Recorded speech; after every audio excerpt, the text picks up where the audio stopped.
오늘부터는 예수님에 대해서 한 서너 주 정도 말씀을 나누겠습니다. 오늘은 첫째 시간으로 예수님은 누구신가, 예수님의 신분에 대한 말씀을 나누겠습니다. 예수님이 누구신지를 알고 믿어야 되겠죠. 내가 믿는 예수님이 누구신지, 예수님을 신분을 정확히 알고 믿어야 됩니다. 우리가 매주 사도신경 고백하는데 사도신경에 고백한 예수님의 내용은 이렇죠. 그 아들, 나는 그의 유일하신 아들. 이건 약간 좀 새롭게 번역한 것입니다. 우리 주 예수 그리스도를 믿습니다. 그는 성령으로 잉태되어 동정녀 마리아에게서 나시고, 저 혼자 읽지 말고 같이 읽는 게 좋겠네요. 본디오 빌라도에게 고난을 받아 십자가에 못 박혀 죽으시고 장사된 지 사흘 만에 죽은 자 가운데서 다시 살아나셨으며 하늘에 오르시어 전능하신 아버지 우편에 앉아 계시다가 거기로부터 살아있는 자와 죽은 자를 심판하러 오십니다. 예수님에 대한 고백이죠. 사도신경에 있는 삼위일체 하나님에 대한 고백을 보면은 성부 하나님은 전능하사 천지를 만드신 하나님 아버지, 이렇게 고백했고요. 성령에 대해서는 성령을 믿사오며, 이렇게 간단히 고백이 되었습니다. 그런데 예수님에 대해서는 상당히 길지요. 우리가 오늘 고백한 것처럼 그 외아들 우리 주 예수 그리스도 하면서 길게 이렇게 되는데, 이 분량적으로 이렇게 예수님에 대해서 길게 고백한 것은 이유가 있습니다.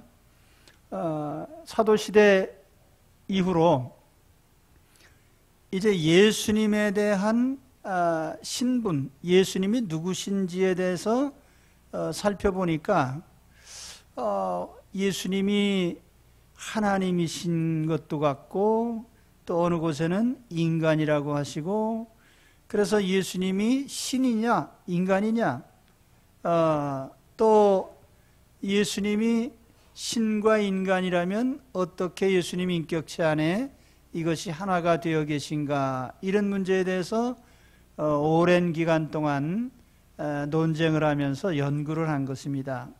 물론 그 모든 토대는 성경이죠. 성경에 말씀하신 예수님, 그 성경 기록은 사실은 문서로서 상당히 중요합니다. 왜냐하면 예수님께서 부활 승천하시고 적어도 60년 이내, 그러니까 신약 성경 기록은 대략 주후 60년경부터 기록이 돼서 주후 90년경까지 기록이 완료된 것이기 때문에 대략 예수님 승천 후에 대략 60여 년 이내에 다 기록된 문서들입니다. 그렇기 때문에 이 문서들은 가장 신뢰할 만하고 또 가장 중요한 문서입니다. 이 성경을 토대로 해서 살펴본 예수님, 그것이 이제 초대교회 동안에 오랫동안 이렇게 연구한 대상이기 때문에 그것을 우리 사도신경에 보면 길게 이렇게 고백을 하게 된 것입니다. 자, 그러면 예수님이 누구신가를 말씀할 때 먼저 예수님에 대한 칭호부터, 호칭부터 우리가 살펴보는 것이 좋습니다. 왜냐하면 예수님의 호칭에는 예수님의 신분이 담겨 있기 때문이죠. 예수님의 호칭은 사도신경에 보면은 그 아들, 다시 말하면 하나님의 아들이라고 하는 칭호로부터 주 예수 그리스도, 이런 칭호로 예수님을 부르고 있습니다. 이 칭호들이 다 중요한 의미가 있습니다. 우리가 예수님을 부를 때에 제일 많이 사용하는 명칭은 예수라는 칭호죠. 예수. 근데 예수라는 칭호는 예수님의 고유명사입니다. 예수님이 탄생하셨을 때에 하나님께서 준비해 두신 이름이 예수라는 이름인데, 당시 유대 사회에서 예수라는 이름은 가장 흔한 이름 중에 하나였어요. 오늘 우리 한국 사람들 가운데 제일 많은 이름이 뭡니까? 뭐 시대에 따라 다르지만 옛날엔 뭐 철수, 영철이, 그리고 여자들 이름 가운데는 뭐 영숙이, 이런 이름이 아주 많죠. 그 유대인들 가운데는 예수라는 이름이 아주 흔한 이름이에요. 그래서 자, 예수는 예수인데 어떤 예수냐, 이걸 가리키기 위해서 출신지를 갖다 붙입니다. 나사렛 출신의 예수. 그래서 우리가 나사렛 예수 그러면은 그것이 무슨 대단한 의미가 있어서가 아니고 많은 예수 중에 나사렛에서 태어나신 예수를 가리키는 명칭이에요. 예수라는 이 명칭은 히브리 말로는 구원이란 뜻입니다. 구원, 여호와께서 구원하신다 하는 취지로 구약 성경에 보면 여호수아 혹은 예수아, 또 헬라식으로 예수, 이게 다 같은 뜻입니다. 구원. 그러니까 예수 그리스도는 구원자라, 그런 의미죠. 그래서 예수라는 이름은 이와 같이 고유명사이면서 가장 친근한 예수님의 명칭입니다. 두 번째로 많이 부르는 칭호가 그리스도라는 칭호죠. 그리스도. 그래서 우리가 예수 그리스도 이렇게 부릅니다. 그 그리스도라는 칭호는 무슨 의미인가? 히브리 말로 하면은 메시아입니다. 헬라어로 하면은 그리스도입니다. 그래서 그리스도와 메시아는 같은 뜻입니다. 기름을 부었다, 그런 뜻이에요. 기름. 구약 시대에 어떤 직분자를 임명할 때에 기름을 부었어요. 양의 뿔에다가 기름을 담아다가 그 직분자의 머리에 부음으로써 이제 임직식이 거행되는 거죠. 그런데 누구에게 기름을 부었느냐 하면은 구약 시대에 보면은 세 가지 직분자에게 기름을 부었어요. 첫째는 제사장에게, 두 번째는 선지자에게, 세 번째는 왕을 세울 때에 기름을 부었습니다. 그럼 예수님을 그리스도라고 할 때에는 예수님이 이 3대 직임을 가지고 계시다는 뜻이에요. 예수님은 대제사장이시면서 선지자이시면서 왕이십니다. 그래서 예수 그리스도에게 이 그리스도라는 이름을 붙인 거예요. 그러니까 우리가 그리스도 그러면 기름 부음을 받은 분, 그리고 세 가지 직임을 가지신 분, 그런 의미로 이해하면 됩니다. 그런데 우리가 교파 이름에 붙이는 기독이라는 말 있잖아요. 기독교. 우리가 그리스도교라고 불러야 됨에도 불구하고 기독교라는 칭호를 또 붙이고 있습니다. 이 기독이라는 말은 무엇인가 하면은 그리스도라는 말을 한문 글자로 표시해서 중국 사람들은 기독이라고 표기를 하지만 발음할 때는 그리스도라고 합니다. 그럼 중국 사람들이 그리스도라고 부르는 걸 우리는 굳이 글자만 따다가 기독이라고 부르는 것은 바람직하지 않겠죠. 그러니까 사실은 기독이라는 말은 아예 쓰지 말고 그리스도라는 칭호로 통일하는 것이 좋습니다. 그런데도 왜 계속 기독이라는 말을 붙이느냐 하면은 관성의 법칙이죠. 처음부터 썼으니까. 그러나 사실은 그리스도, 이것이 바른 명칭입니다. 예수 그리스도. 그리고 세 번째로 중요한 칭호가 하나님의 아들이라는 칭호입니다. 하나님의 아들. 때로는 인자, Son of God이라고 하고 Son of Man이라는 말도 쓰는데 둘 다 동일하게 신성을 지칭하는 명칭입니다.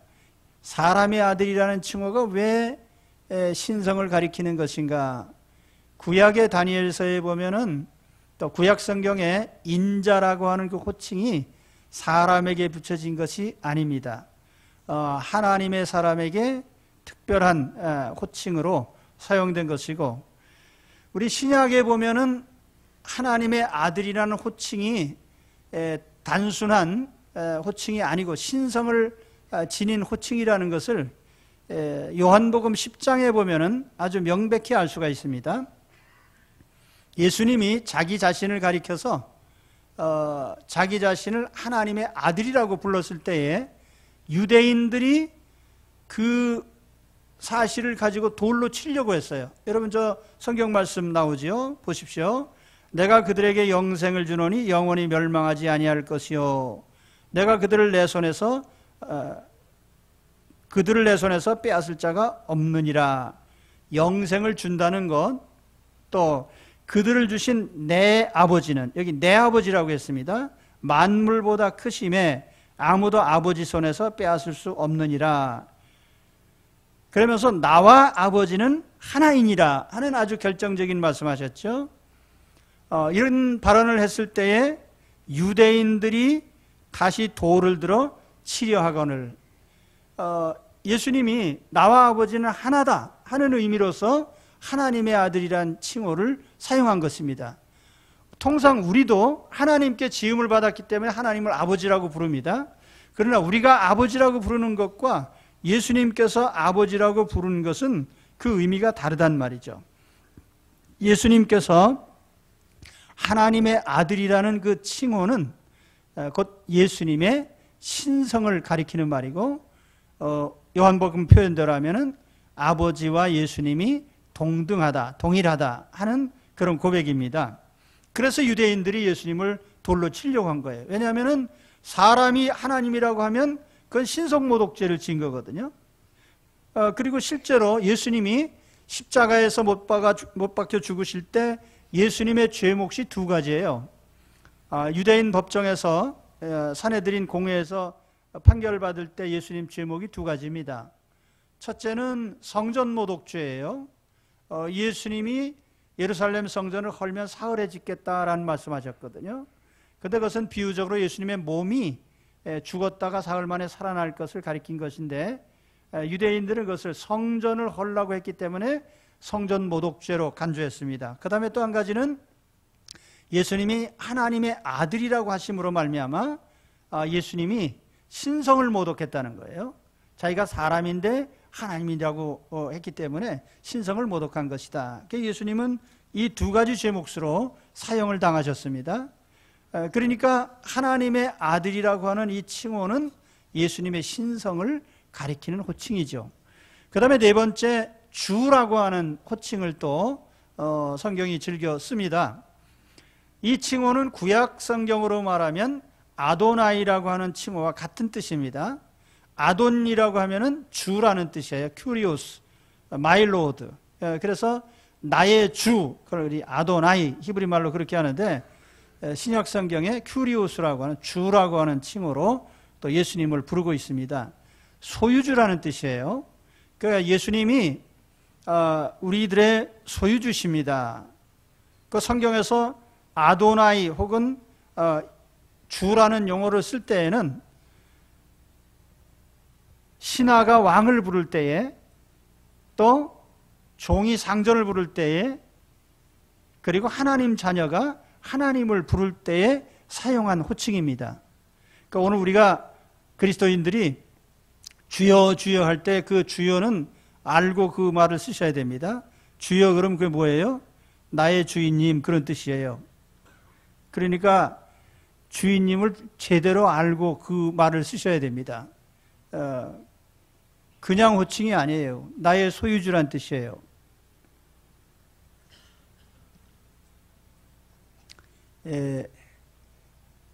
썩 재미있는 내용은 아니지만 정신을 차리시고 잘 들으셔야 됩니다.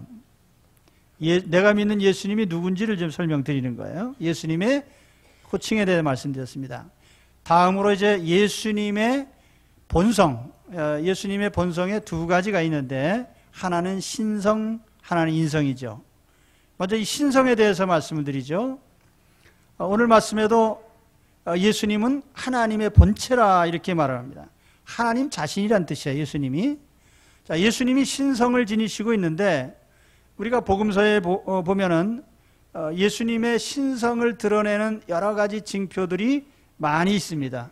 첫째는 아까 말씀드린 하나님의 아들이라는 칭호죠. 그래서 예수님이 마지막 신문 받으실 때 다른 것에 대해서는 예수님이 일체 말씀을 안 하셨어요. 뭐 자기의 무죄를 주장한다든지 뭐 이런 말씀 일체 안 하셨는데, 예수님의 신분과 관련된 부분에 대해서는 예수님이 명백하게 응답을 하셨습니다. 네가 유대인의 왕이냐? 그렇다. 그러나 내 나라는 이 세상에 속한 것은 아니다. 또 네가 하나님의 아들이냐? 그렇다. 그러니까 예수님이 자기 자신의 신분에 대해서는 아주 명백하게 말씀을 하신 거예요. 그러니까 하나님의 아들이라는 이 칭호 자체는 예수님의 신성을 나타내는 매우 중요한 표식이죠. 예수님 스스로가 표시한 중요한 증표입니다. 두 번째는 성경에 예수님은 경배와 찬미를 받으셨어요. 아기 예수님 태어나셨을 때에 동방박사들이 와서 경배를 드렸죠. 만일 하나님 외에 누구든지 경배를 받으면 그것은 구약의 계율대로 하면 돌에 맞아 죽을 만큼 큰 죄입니다. 그러나 예수님은 경배를 받으셨고, 또 예수님은 천사들의 찬미 속에 탄생하셨습니다. 셋째는 사죄의 권세죠. 죄를 용서해 주는 권세. 이것 역시 하나님 아니면은 절대로 할 수 없는 일이에요. 인간의 죄는 인간이 용서할 수 없어요. 인간은 누구나 다 죄인이기 때문에 용서하고 자시고도 없습니다. 예. 그러나 실제로 인간의 죄를 용서하실 수 있는 분은 하나님밖에 없어요. 그런데 예수님이 중풍병자가 들것에 들려왔을 때 소자여 안심하라 내 죄사함을 받았느니라. 그랬더니 유대인 서기관이 속으로 생각하기를 이 사람이 신성모독을 하고 있구나, 그렇게 생각을 했어요. 그래서 예수님이 그 사람에게 답변을 합니다. 내가 죄사함을 받았다고 하니까 신성모독이라고 하느냐? 내가 죄사하는 권세가 있는 것을 알려주려고 일부러 그랬다. 예수님은 죄를 용서하실 수 있는 하나님이십니다. 그래서 이 사죄의 권세를 보여주시고 그 다음 단계로 이제 병을 고쳐주시는 그런 모습을 볼 수가 있습니다. 또 네 번째는 예수님이 행한 모든 기적들이죠. 여러 기적들이 있습니다마는 예수님의 기적은 예수님의 신성을 증거하는 하나의 뭐라고 할까요? 증표, 표식, 신임장, 그런 정도가 바로 예수님의 기적입니다. 괜히 사람 앞에서 뭐 보여주려고 기적을 행한 게 아니라 예수님의 신성을 나타내는 매우 중요한 증표가 기적이에요. 그래서 예수님이 기적을 행하셨을 때 제자들이 그런 질문을 합니다. 그가 누구이기에 바람과 바다도 순종하는가? 그래서 그가 누구신가? 라고 하는 질문을 한 거죠. 예수님은 하나님이시다. 그리고 요한복음 10장 25절에 보면 내가 내 아버지 이름으로 행하는 일들이 나를 증거하는 것이거늘. 다시 말하면 예수님께서 여러 가지 기적을 행하시는 그것들이 다 예수님의 신성을 증거하는 것이다.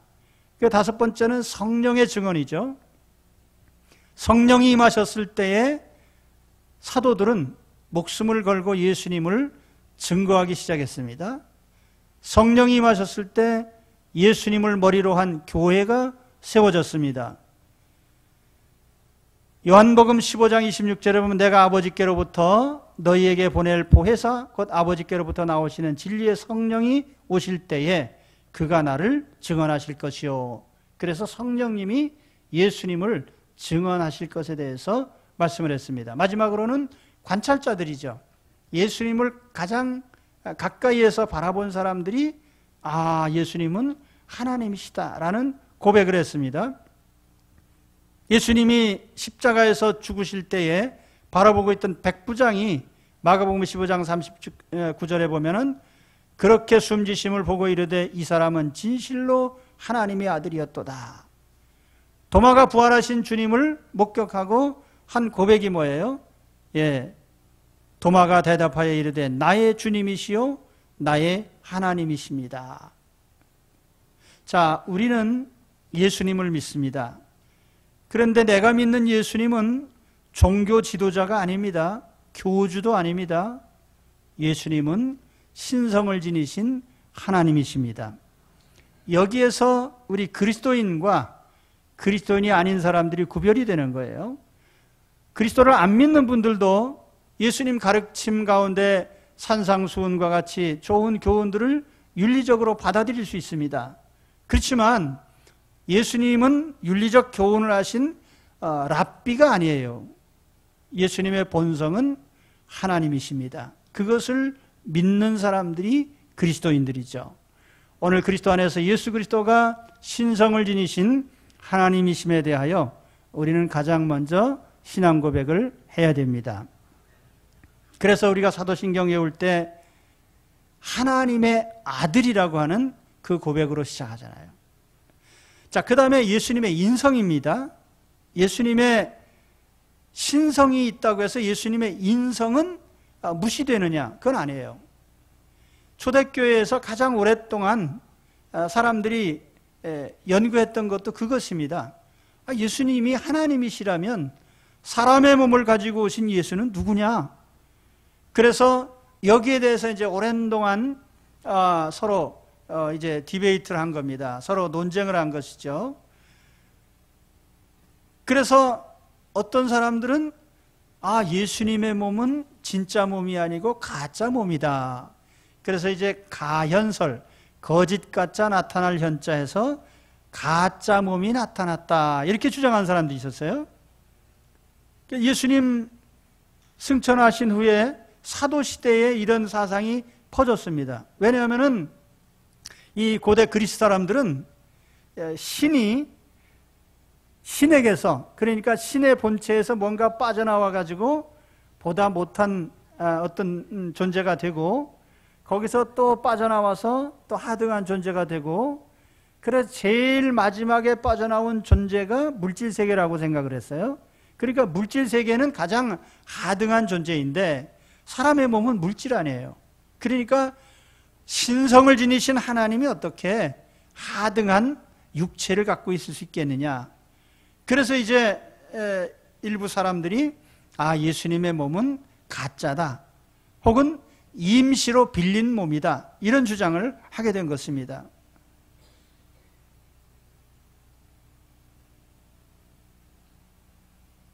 그러나 육체를 가볍게 여기거나 육체를 죄악시하는 것은 이교도의 사상이지 성경의 사상은 아니에요. 그러니까 우리 예수 믿는 사람들도 혹 잘못 아시고 이놈의 썩어질 육체 하면서 그냥 자기 육체를 모욕하는 분들이 계시는데 그렇게 하면 안 됩니다. 우리 몸은 매우 소중한 거예요.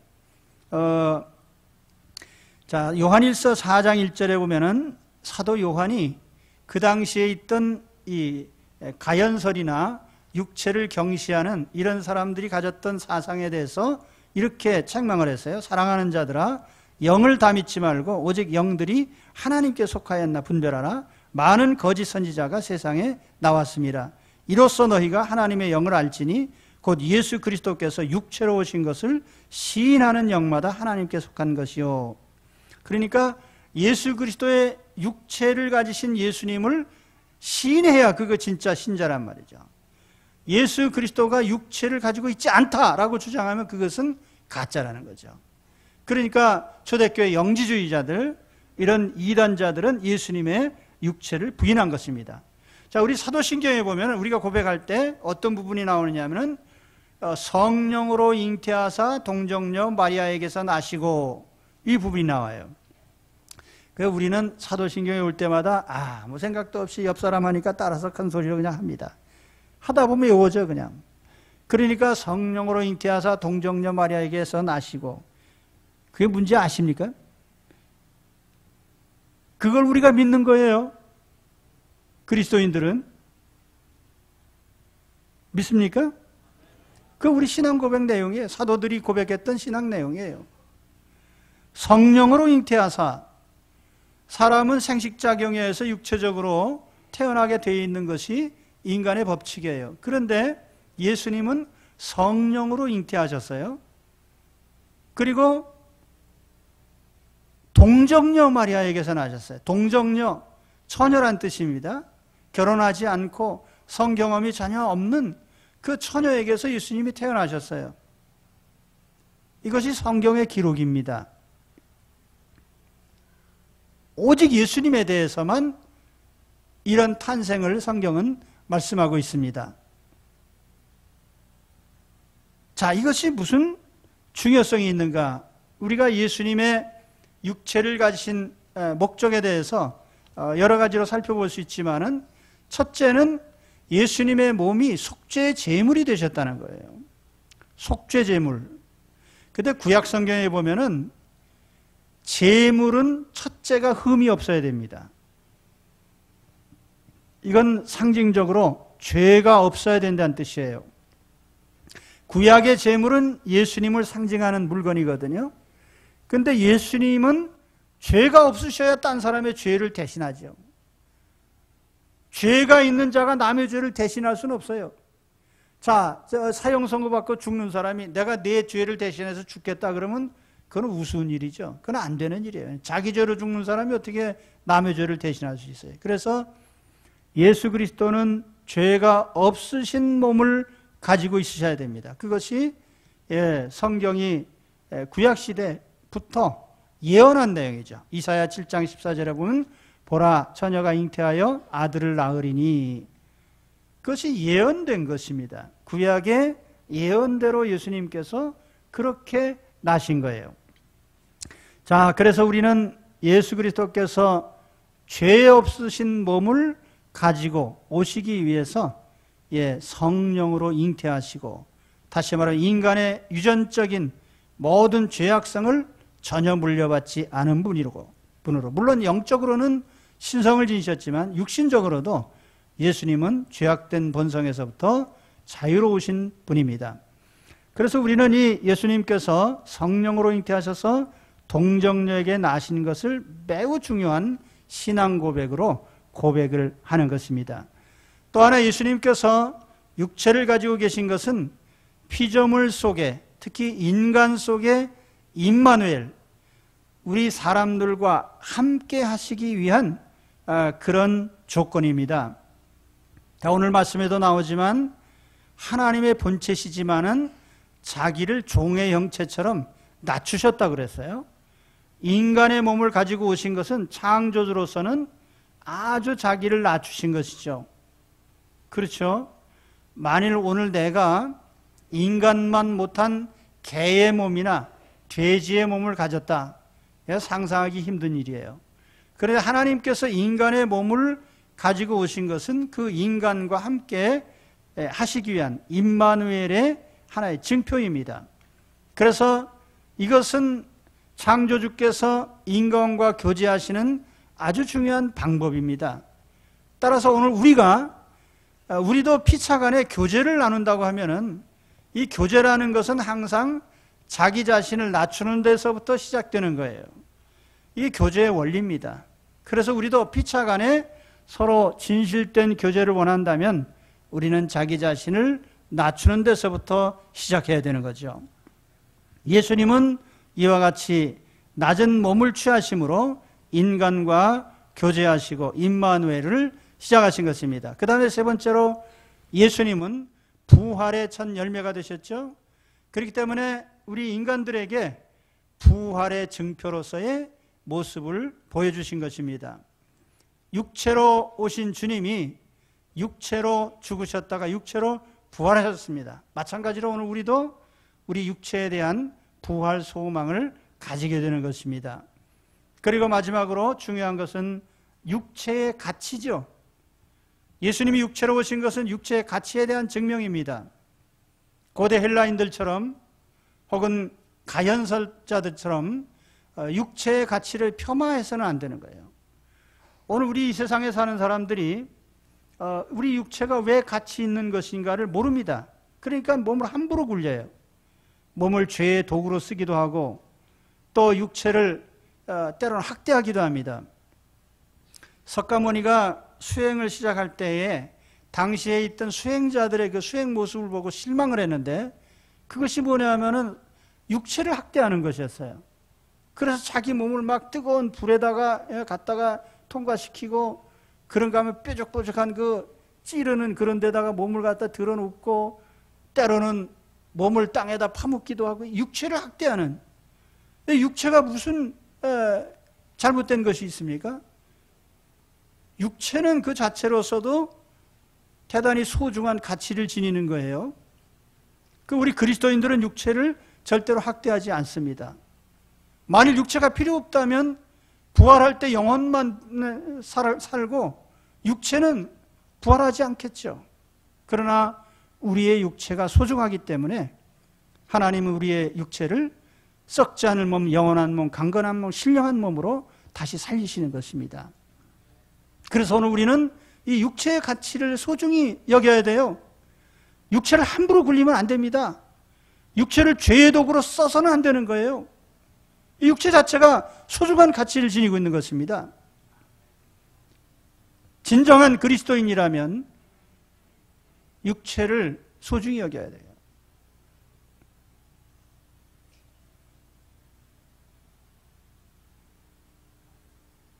우리 영혼의 품위, 또 우리가 인격체로서 소중히 여김을 받는 것은 물론 우리의 인격적인 우리 영혼이 있기 때문이죠. 그러나 영혼을 담고 있는 육체 역시 소중한 가치를 지니고 있는 것을 우리는 알아야 됩니다. 그러니까 여러분 거울 보세요. 집에 가셔서 내 얼굴 책임지셔야 됩니다. 얼마나 하나님이 주신 소중한 인격을 담고 있고 하나님이 주신 이 육체 또한 소중한 가치를 지니는 것인가. 이제 부활절 되면은 이제 제가 육체를 반납해야 부활된다는 사실에 대해서 좀 말씀을 드리려고 하는데, 물론 현재 육체는 다시 반납하고 새 몸을 받게 돼 있지만은 우리 육체가 가치 있다는 것만은 우리가 잊지 말아야 됩니다. 자, 그러면 마지막으로 말씀드릴 것은, 자, 예수님이 이와 같이 본성 속에 신성과 인성이 있는데 그 신성과 인성이 어떻게 합쳐져 있는가, 한 인격체 속에 결합되어 있는가, 이것이 사실은 초대교회에서 200년 동안 논쟁한 내용입니다. 자, 어떤 사람은 예수님의 신성만 인정하고 인성을 부정했어요. 그 이단이죠. 또 어떤 사람들은 예수님의 인성만 인정하고 신성을 또 부인했습니다. 그것도 이단이죠. 또 어떤 사람들은 예수님의 신성이 오락가락해서, 자, 신으로도 계시다가 어느 순간에 인간이 되셨다가, 그래서 인간으로 있는 때에는 신이 아니고 신으로 있을 때는 인간이 아니고, 이런 식으로 다이나믹하게 오락가락한다고 생각한, 그것도 잘못된 이단입니다. 그러면 예수님은 누구신가? 신성과 인성이 어떻게 결합되어 있는가? 반쪽 인간이고 반쪽 신이라고 하는 반신 반인의 생각도 잘못된 거예요. 예수님은 완전한 신이시고 완전한 인간이십니다. 그런데 완전한 인간과 완전한 신이 하나의 인격체 속에 불가분리적으로 나뉠 수 없이 한 분으로 계시다. 이것이 예수님에 대한 가장 확실한 고백입니다. 자, 오늘날에도 많은 이단자들이 있는데 그 가운데는 바로 예수님의 이와 같은 신성과 인성을 왜곡시키는 이단자들이 많습니다.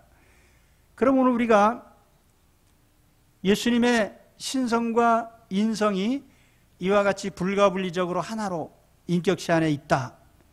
그랬을 때 우리는 사실은 납득하기 힘듭니다. 왜냐하면 육체라고 하는 것은 물질이고 시간과 공간의 제약 속에 있습니다. 그런데 신성이라고 하는 건 무한이시고 또 이것은 시공의 제약을 받지 않습니다. 그럼 어떻게 시공 공간 속에 갇힌 육체와 무한하신 신성이 같이 뭉쳐 있을 수 있느냐? 이 문제는 사실은 이해를 초월하는 문제예요. 그러니까 제가 앞서서 삼위일체 말씀드릴 적에 설명을 드렸죠. 삼위일체 교리가 매우 힘들어요. 그렇지만 우리는 어떤 문제에 대해서 이해를 위해서 말씀하신 것이 아니고 단지 알려주시는 그런 메시지가 성경에 있습니다. 그런 내용 중에 하나가 하나님의 본체를 알려주시는 삼위일체에 관한 내용이거나 예수님의 신성과 인성에 관한 이런 교리도 사실은 이건 하나의 팩트를 알려주시는 것이지 이해하라는 뜻에서 말씀한 건 아니에요. 사실 우리가 무한하신 하나님에 대해서 IQ가 200도 안 되는 사람들이 얼마나 이해를 하겠습니까? 모르는 게 많죠. 그럼 모르는 것을 우리는 이해를 초월하는 그런 문제는 우리는 그냥 팩트로만 받을 뿐이죠. 그래서 우리가 이 예수님의 신성과 인성은 바로 그런 부분에 속하는 것입니다. 그래서 오늘 예수 그리스도에 대해서 설명을 드렸는데 우리가 신학교에서 배우는 한 학기 동안에 배우는 내용의 거의 절반 가까이를 말씀드렸어요. 그러니까 이 내용들을 잘 이해하시고 내가 믿는 예수님은 이런 분이다 라고 하는 것을 확신 있게 믿으시기 바랍니다. 기도하겠습니다.